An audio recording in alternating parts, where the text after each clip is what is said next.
En el material anterior estábamos viendo dos aspectos de la democracia. El primer aspecto es el aspecto de la que tiene que ver con lo que se llaman los derechos fundamentales, la defensa y la protección de los derechos fundamentales de cada persona.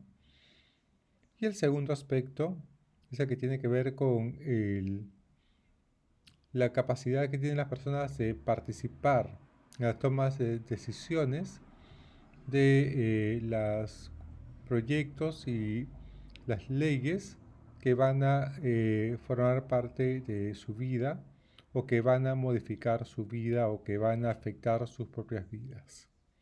Entonces, el primer aspecto tiene que ver con lo que hemos llamado derechos fundamentales y lo que tiene que coloca también límites a las prácticas culturales.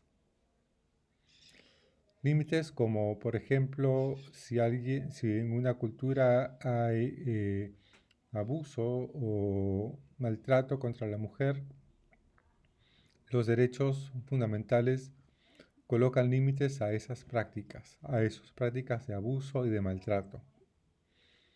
En el Perú y en el mundo hay mucho maltrato contra la mujer. Los casos de feminicidio son alarmantes y los derechos fundamentales tratan de proteger a las mujeres de ese maltrato. Hay personas que pueden decir, eso es una cosa cultural, pero desde el punto de vista de la democracia, ese argumento, es decir, eso es una cosa cultural, eso no vale para nosotros. Puede ser un elemento cultural, pero en ese sentido, esa cultura tiene que mejorar. Entonces, la idea de los derechos fundamentales significa que no le vamos a dar una carta blanca, un papel en blanco, un cheque en blanco a las culturas para que hagan lo que quieran. Vamos a valorar las culturas. También tener una cultura es un derecho fundamental. Vamos a valorar la cultura, pero también hay que tener una mirada reflexiva y crítica contra de nuestra propia cultura y ver de qué manera nuestra propia cultura puede modificarse para mejor, puede mejorar para poder formar parte de una sociedad democrática. Ese es un aspecto de la democracia. El otro aspecto de la democracia tiene que ver con la participación de las personas y la capacidad que tienen las personas de decidir en su vida, decidir en las normas, decidir en la gestión de proyectos y la implementación de proyectos que, por ejemplo, el Estado quiere desarrollar.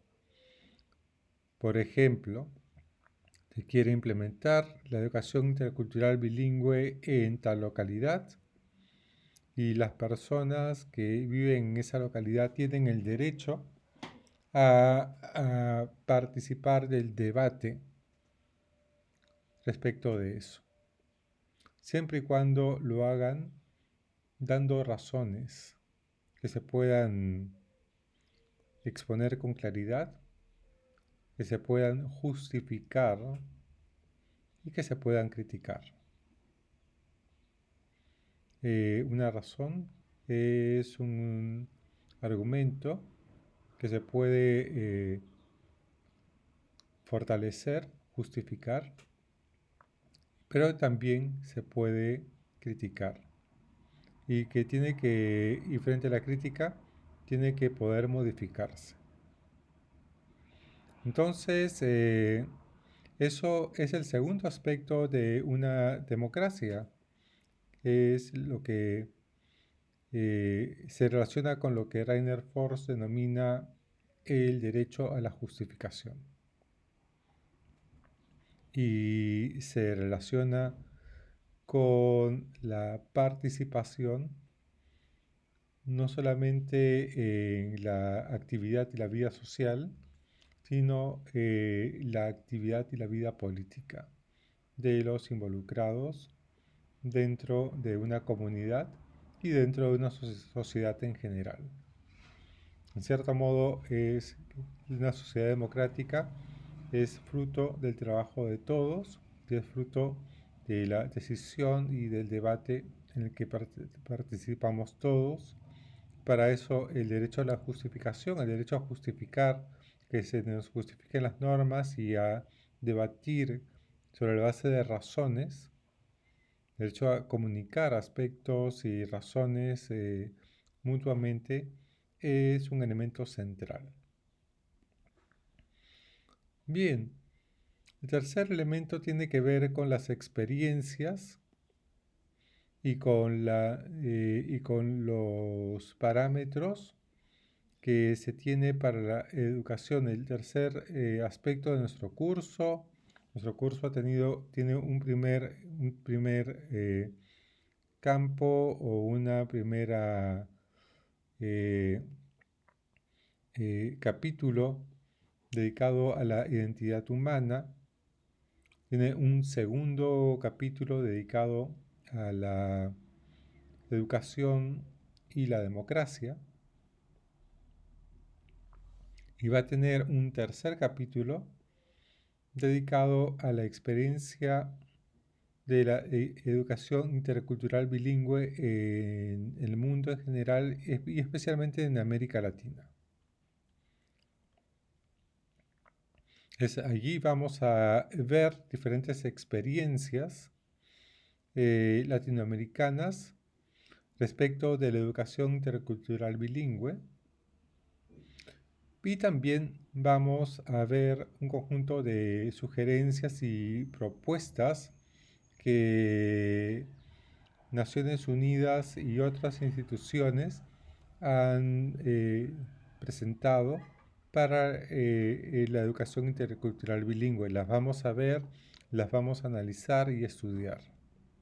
Y el cuarto capítulo de nuestro curso, el cuarto y la última parte de nuestro curso, va a centrarse en el Perú.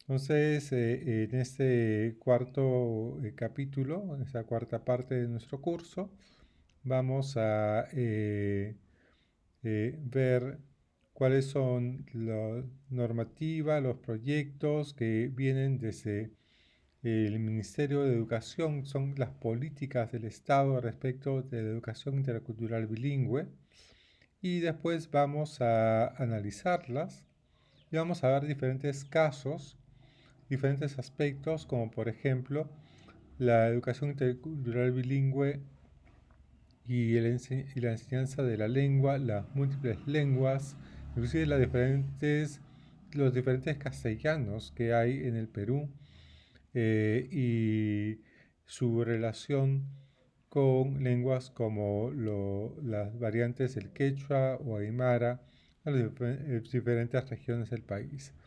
Y con todos esos elementos vamos a llevar adelante nuestra reflexión sobre estos aspectos y estas y esos y esas ideas sobre sobre la manera en la que la educación intercultural bilingüe se puede desarrollar y llevar adelante en nuestro contexto, en nuestro país. Esto va a servirnos mucho para reflexionar sobre nuestra forma de llevar adelante nuestra actividad como docentes. Les va a ayudar a ustedes a la hora de poder reflexionar y poder, y a la hora de actuar en el campo, digamos, de su actividad profesional. Entonces, como estamos en una situación muy particular, digamos, porque estamos distanciados y esas clases están siendo virtuales, están siendo, digamos, cada uno está en su casa ahora, no sabemos si vamos a tener la oportunidad de estar en el aula en algún momento en el semestre. Depende de cómo vaya evolucionando esta situación de la pandemia del coronavirus. Vamos a ir viendo la forma de evaluar este curso. Eh, eh, en los días sucesivos vamos a tratar de buscar formas sugerentes de poder evaluar. Pueden ser a través de la participación en foros y también presentando ensayos individuales o grupales y otras formas que pueden ser interesantes para nuestro desarrollo del curso. De hecho, ahora les voy a dejar, digamos, cuando comencemos nuestra primera clase, les voy a dejar una tarea fundamental es revisar estos materiales, estos audiovisuales que he generado ahora, y les voy a plantear algunas preguntas. La primera pregunta tiene que ver con cuáles son los capítulos del curso, señalar cuáles son los capítulos del curso. En segundo lugar, señalar de qué trata cada uno de los capítulos del curso. Y en tercer lugar, quiero que ustedes me presenten su punto de vista respecto del curso, respecto de el planteamiento que tiene el curso. Si están de acuerdo o están en desacuerdo, etc. Para eso vamos a, el día de la clase les voy a indicar la forma en la que ustedes van a responder a esas preguntas. Vamos a hablar también sobre ello. Para la clase vamos a tener un soporte importante que es la plataforma que se llama Zoom. Pero en primer lugar, la primera pregunta es ¿cuáles son los capítulos centrales del curso? La segunda pregunta, ¿cuáles son los contenidos de cada capítulo? Y la tercera pregunta es ¿cuáles son sus apreciaciones? ¿Qué es lo que piensan ustedes de el curso tal como está planteado? ¿Cuáles son lo que ustedes consideran lo provechoso? ¿Cuáles serían los puntos débiles del curso, etcétera? ¿Qué esperarían más del curso, etcétera? ¿Ok? Entonces nos quedamos aquí y ya nos veremos en nuestra sesión virtual a través del Zoom. Gracias.